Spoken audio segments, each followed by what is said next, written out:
आगे बढ़ते हैं और आपको बताते हैं कि स्पीकर कौमी असम्बली असद कैसर की बात करते हैं, जिन्होंने साबिक़ अरकान असम्बली के इल्ज़ामात मुस्तरद कर दिए हैं। कहा, अल्लाह को हाजिर नाजिर जानकर कहता हूँ, सेनेट इलेक्शन के लिए अरकान में पैसे बांटने की वीडियो स्पीकर हाउस की नहीं है। वोट बेचने और ख़रीदने वालों पर लानत भेजता हूँ।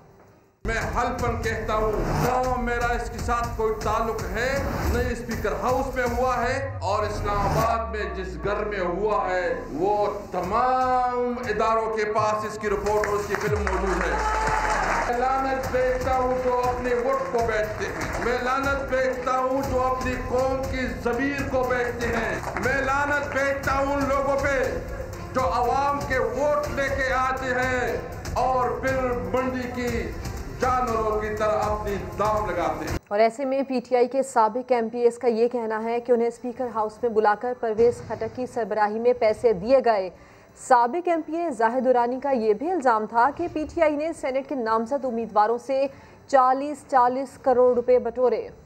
पीपल्स पार्टी रहनुमा नाज बलोच ने वीडियो स्कैंडल की जुडिशल इंक्वायरी का मुतालबा कर दिया। कहा, तहरीक इंसाफ के अंदरूनी मामलात की तहकीकात खुद पीटीआई वाले करेंगे तो लोग कैसे एतमाद करेंगे।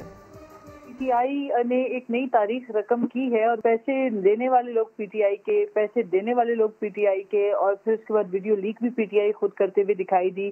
करप्ट प्रैक्टिस के खिलाफ सबको आवाज बुलंद करनी चाहिए। हॉर्स ट्रेडिंग जैसे मसले का हल निकालने के लिए सबको कोशिश करनी चाहिए, लेकिन जमहूरी अंदाज में कोशिश करनी चाहिए। तहकीकाती कमेटी खुद पीटीआई के लोगों के पूरे अंदरूनी खाना मामलात हैं और उसके बाद तहकीकात भी अगर वो खुद ही बैठ के करेंगे तो किस तरह आवाम को एतमाद होगा। कोई बनाए इस पे जुडिशल कमीशन और तहकीकात फेयर किस्म की हो तो फिर इंसान को यकीन आए कि जी कोई इंसाफ के तकाजे पूरे होते हुए दिखाई दें। स्पीकर असद कैसर पर उनकी ही जमात के लोग इल्ज़ामात लगा रहे हैं, वो कैसे बरी ज़िम्मा हो सकते हैं। नून लीगी रहनुमा आसिफ किरमानी ने सवाल उठा दिए। कहा, बिकने वाले और ख़रीदने वाले एक ही जमात से ताल्लुक़ रखते हैं। बिकने वाले और ख़रीदने वाले ये सारे ही एक ही पार्टी से इनका ताल्लुक है, जो बिके भी हैं, जिन्होंने पैसे पकड़े, जिस घर में सारा ये मकरू धंधा था ये हुआ। कैसे ये स्पीकर साहब जो हैं वो बरी ज़िम्मा करार दिए जा सकते हैं जबकि इनकी अपनी पार्टी के लोग इन पर इल्ज़ाम लगा रहे हैं। मुझे एक शेर याद आ रहा है, महफिल उनकी साकी उनका, आंखें मेरी बाकी सब उनका। सेनेट इलेक्शन में गिरफ्तार अरकान के वोटों का क्या बनेगा। स्पीकर कौमी असम्बली असद कैसर ने हुकूमती शख्सियात से मुशावरत के बाद प्रोडक्शन ऑर्डर जारी करने का इंदिया दे दिया। स्पीकर कौमी असम्बली सेनेट के इंतखाबी अमल में गिरफ्तार अरकान को बुलाने के हामी हैं। इस हवाले से उन्होंने हुकूमती शख्सियात से मुशावरत भी की। वज़ारत पार्लिमानी उमूर ने गिरफ्तार अरकान को 3 मार्च को ईवान में लाने की तजवीज़ दी है। मुशावरत के बाद असद कैसर ने असीर अरकान असम्बली के प्रोडक्शन ऑर्डर जारी करने का इंदिया भी दे दिया। बड़े ऐवान का बड़ा सियासी दंगल, 48 नशस्तों के लिए 100 उम्मीदवारों में मुकाबला होगा। तो सेनेट के इंतखाबात 48 नशस्तें हैं, 100 उम्मीदवार हैं। बड़े ऐवान का ये बड़ा सियासी दंगल है। पंजाब से 17 और सिंध से 22 उम्मीदवारों के कागजात नामजदगी जमा हो गए हैं। खैबर पख्तूनख्वा से 30, बलूचिस्तान से 25 उम्मीदवार सामने आ गए हैं। इस्लामाबाद से 6 उम्मीदवारों ने कागजात नामजदगी जमा कराए हैं। पंजाब से जनरल नशस्तों पर 13 टेक्नोक्रेट और उलमा से 2 खवातीन उम्मीदवार भी सामने आ गई हैं। सिंध से जनरल नशस्तों पर 11 टेक्नोक्रेट और उलमा पर 6 और 5 खवातीन उम्मीदवार मैदान में हैं। समग्र नुमाइंदे जुल्करनैन इकबाल हमारे साथ मौजूद हैं। जुल्करनैन इकबाल, आप भी तफसील से बताइए। देखिए, सेनेट इंतखाबात के लिए जो बड़ा मार्का है उसके लिए तैयारियां जारी हैं। जो उम्मीदवार हैं, अब तक 2 दिन में 100 से ज्यादा उम्मीदवार 48 नशस्तों के ऊपर सामने आ चुके हैं।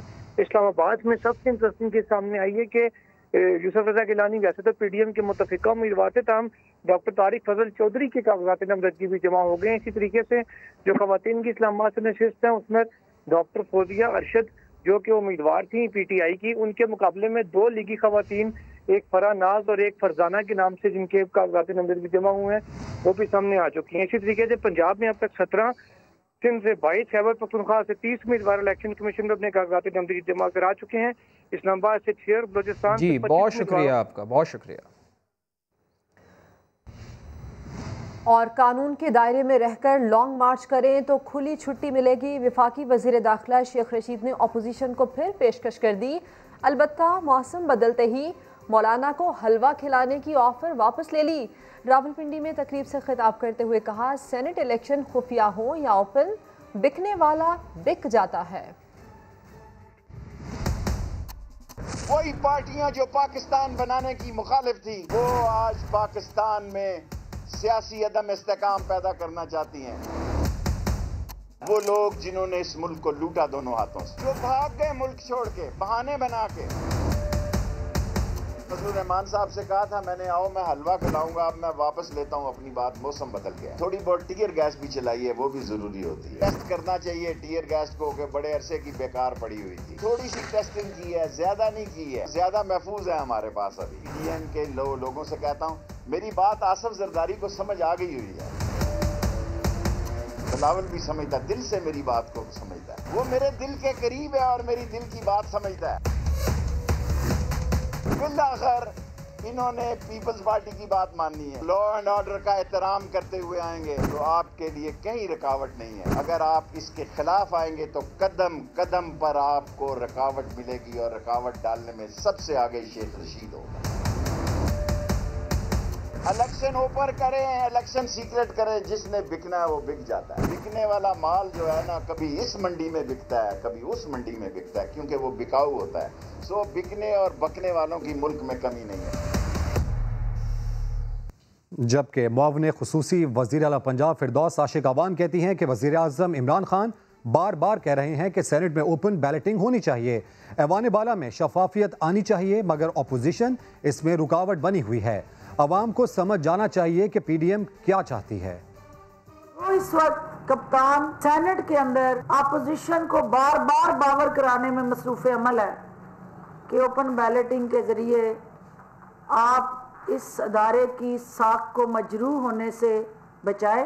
तो उनको नहीं समझ आ रही, तो अवाम गवाह हैं कि इस मुल्क के अंदर ट्रांसपेरेंसी के लिए, रूल ऑफ लॉ के लिए और आज़ादाना मुनसफाना इंतखाब के लिए पाकिस्तान तहरीके इंसाफ की क़यादत क्या चाहती है, और पीडीएम के अंदर जो इस वक्त चूं-चूं का मरबा है वो क्या चाहता है। पीटीआई रहनुमा कंवल शोज़ब कहती हैं, तहरीके इंसाफ मौरूसी सियासत की अलंबरदार नहीं। इमरान खान ने अपनी किसी बहन को कौमी असम्बली या सेनेट का टिकट नहीं दिया, दीगर जमातों में ऐसा नहीं होता। मौलाना फजलुर रहमान ने टिकट्स अपने ही ख़ानदान में बांट दिए। हम कोई वज़ीर आज़म के ना रिश्तेदार हैं, ना हम उनकी भांजियाँ भतीजियाँ हैं, ना हम उनकी बेटियाँ हैं। उन्होंने अपनी 4 बहनों में से किसी को ना एमएनए की टिकट दी, ना किसी को सेनेट की टिकट दी। लेकिन आप हमारी दूसरी जमातों में देखेंगे कि इसी तरह के रिश्तेदार और मौरूसियत ख़ानदानों की हमें नज़र आती है तमाम ऐवानों में। और इसका मुंह बोलता सबूत हमारे मौलाना साहब हैं, जिन्होंने माशाल्लाह अपने ही ख़ानदान को बार बार वो टिकटें बांटते रहते हैं और देते रहते हैं। फैसल वाडा साहब का डिसीजन प्योर इमरान खान साहब का है, और अगर वो वहाँ से सीट छोड़ के सेनेट से आके बात करेंगे तो वहाँ पे भी हमें ऐसे लोग चाहिए जो एक तरीके से बात कर सके, वोकल हो। एक और अहम मामले का जिक्र के आटा नायाब हुआ पंजाब में और जिम्मेदारी सिंध की, ये कैसे हो सकता है। वजीर इत्तलात सिंध नासिर हुसैन शाह ने सवाल उठा दिया, कहा पंजाब में गंदम की पैदावार सिंध से ज्यादा है, सिंध पर इल्जाम लगाना दुरुस्त नहीं। पूरे मुल्क में महंगा हुआ, नायाब हुआ, उसका जो ये मलबा डाल रहे हैं वो सिंध हुकूमत पे डाल रहे हैं। देखें, सिंध से ज़्यादा गंदम जो है वो पंजाब में होती है। तो अगर आटा महंगा और नायाब पंजाब, केपी, बलूचिस्तान, मुल्क के दीगर हिस्सों में है, तो इसमें सिंध का क्या कसूर है। जिन लोगों को सिंध में जिनके नाम आ रहे हैं, और मुझे पूरा यकीन है कि जो सिंध में इनके अरकान हैं उनको इस पर शदीद तहफ़्फ़ुज़ात हैं। मुझे यकीन है इनके इस तरह के जो इक़दामात हैं, जिस तरह इन्होंने गलत चॉइस दी है, जिन लोगों को टिकट्स दिए हैं, तो इनके बहुत सारे लोग ओपन वोट ही हो तो इनके कहने पे वोट नहीं देंगे। केएमसी के महकमा फायर ब्रिगेड को 50 फायर टेंडर्स और 2 बाउजर्स हवाले कर दिए गए हैं, लेकिन कहीं आग लगने की सूरत में ये बर वक्त रिस्पॉन्ड भी कर सकेंगे। तफसीलात इस रिपोर्ट में जानिए। कुफर टूटा खुदा खुदा करके आग बुझाने वाली नई गाड़ियां KMC के हवाले कर दी गईं। वफाक ने कराची पैकेज के तहत 50 फायर टेंडर्स और 2 बाउजर फराहम तो कर दिए, लेकिन ये इमदाद कराची की 3 करोड़ आबादी के लिए नाकाफी है। तबाह हाल फायर ब्रिगेड का महकमा जदीद मवासलाती निज़ाम और हिफाजती आलात से ताहाल महरूम है। ये समझा जाती तासुर दिया जा रहा है कि अब कंट्रोल में आ जाएगा, आगे कम लगेगी या जल्द से जल्द काबू पा लिया जाएगा, वो अपनी जगह, लेकिन इफरादी कुव्वत अगर हमारे पास नहीं होगी तो ये हमारे लिए बेमकसद हो जाएंगी सब बातें। साबिक मेयर कराची ने भी कहा कराची के लिए महकमा फायर ब्रिगेड का मुकम्मल तौर पर फ़ाल होना ज़रूरी है। मैं कहता रहा, लिखता रहा, सुनवाई नहीं हुई। फिर आखिर फेडरल गवर्नमेंट से रिक्वेस्ट की, अल्लाह का शुक्र है कि उन्होंने इस रिक्वेस्ट को माना और कराची की इस इम्पोर्टेंट इशू पे तवज्जो दी। गवर्नर सिंध ने दावा किया कि फायर टेंडर्स हवाले करने के लिए एक दिन भी वजीर आजम की कराची आमद का इंतजार नहीं किया गया। और मैंने आपसे वादा किया था कि वजीर आजम के लिए एक दिन भी फायर टेंडर्स यहाँ पे नहीं रुकेंगे। पाकिस्तान के वजीर आजम इमरान खान फीता काटने का शौकीन नहीं है। तकरीब के मौके पर गवर्नर इमरान इस्माइल ने सिंध हुकूमत की नाहिली पर भी तनकीद की। नया व्हील इन्वेंट करने की कोशिश की गई, जिसमें कचरा उठाने के लिए एक नई कंपनी बनाई गई, Sindh solid waste management board बनाया गया, जो कि बुरी तरह नाकाम हुआ। असद उमर ने जून तक ग्रीन बसें चलने की भी खुशखबरी सुनाई। गवर्नर हाउस में तकरीब के दौरान कुर्सियां कम पड़ गईं, जहां फायर ब्रिगेड के अफसरान और मुलाजमीन को हाथ बांध कर खड़ा रहना पड़ा। और चीनी बहरान का खतरा फिर मंडलाने लगा। फैसलाबाद में चीनी के दाम सेंचुरी के करीब पहुंच गए। 5 रुपए इजाफे के बाद चीनी 95 रुपए फी किलो हो गई। अब्दुल अहद की रिपोर्ट। चीनी के दाम फिर से बेकाबू। फैसलाबाद में 2 हफ्तों के दौरान कीमत 5 रुपए इजाफे के बाद 95 रुपए फी किलो तक पहुंच गई। डीलर्स ने कीमत बढ़ने की वजह शुगर मिल्स के क्रशिंग सीजन खत्म होने को करार दिया। 2 हफ्ते के दौरान 5 रुपए केजी का इजाफा हुआ है और इसी तरह 10-15 दिन के अंदर अंदर ही मिलें बंद हो रही हैं। क्रशिंग सीजन ख़त्म हो रहा है और इसके बाद मज़ीद ख़तरा है कि ये रेट इंक्रीज़ करेगा और शॉर्टेज का भी खतरा है। अवाम भी महंगाई के तोहफों से परेशान है।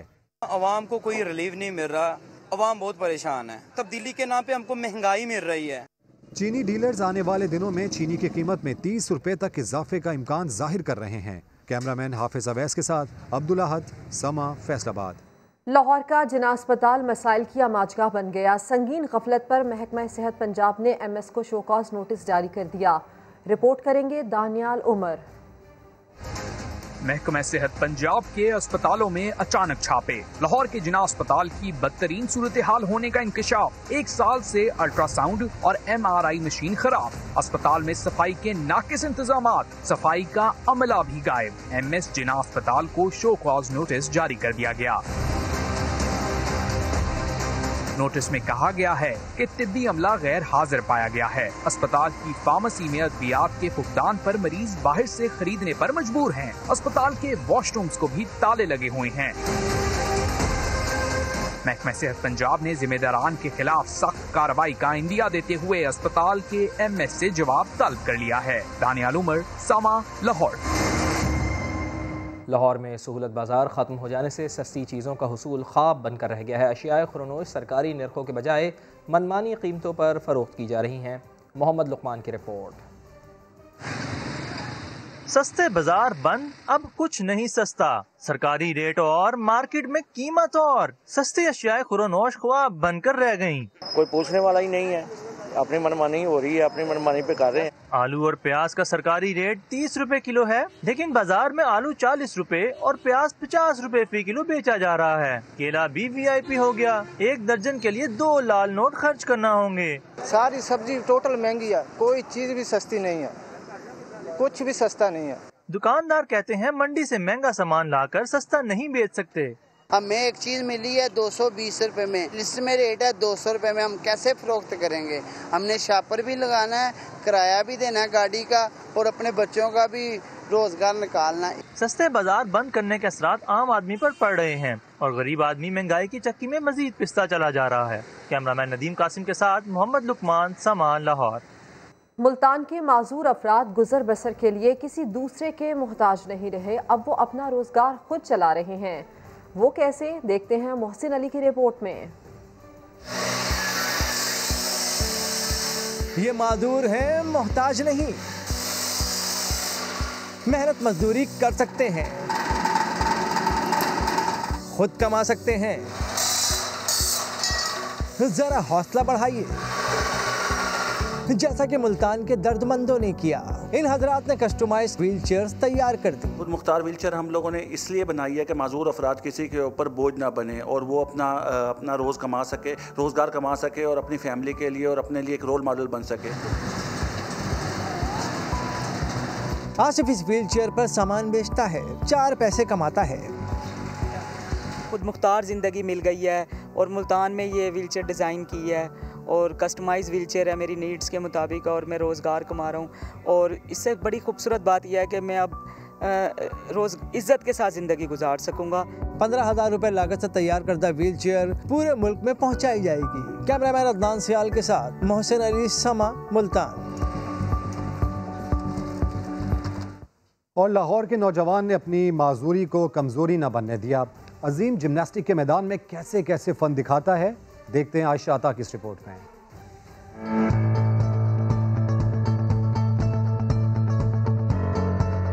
ना हाथ है ना ही टांगे, मगर नाम की तरह काम भी अजीम। लाहौर का रिहायशी 27 साला मोहम्मद अजीम माजूरी के बावजूद जिम्नास्टिक में ऐसे करतब दिखाता है कि अकल हैरान रह जाए। टाइल ब्रेकिंग हो या जिम्नास्टिक रिंग की कलाबाजियां, हर स्टंट लाजवाब। मैं घर में जो सबसे बड़ा हूँ तो उनकी उम्मीदों पे पूरा उतरना चाहता हूँ। मसलन कि जो मुझे मिल जाए, जो गवर्नमेंट हमारा मजदूरी कोटा होता है उसमें। अजीम की तरह इनके कोच भी इन्हें जिम्नास्टिक के मैदान में बतौर कौमी हीरो देखना चाहते हैं। अगर इसे बाहर के किसी कंपटीशन में, पैरालंपिक में जो माजूरों की होती है उसमें इसको भेजा जाए तो ये पाकिस्तान का नाम रोशन कर सकता है और ये गोल्ड मेडल विन करके दिखाएगा। फारिग वक्त में स्केचेस बनाना भी इनका शौक है। माजूरी के बावजूद जिम्नास्टिक में कमाल महारत देखकर अजीम के नन्हे दोस्त भी इनके मौतरफ हैं। कैमरामैन खुरम फयाज के साथ आयशा अता, समा, लाहौर। वज़ीर आला पंजाब की मुमकिना आमद की खबर ने बूरेवाला में इंतज़ामिया की दौड़ें लगा दी। THQ अस्पताल में सफाई सुथराई के हंगामी इक़दाम, खाली बिस्तरों पर भी चादरें और कंबल सजा दिए गए।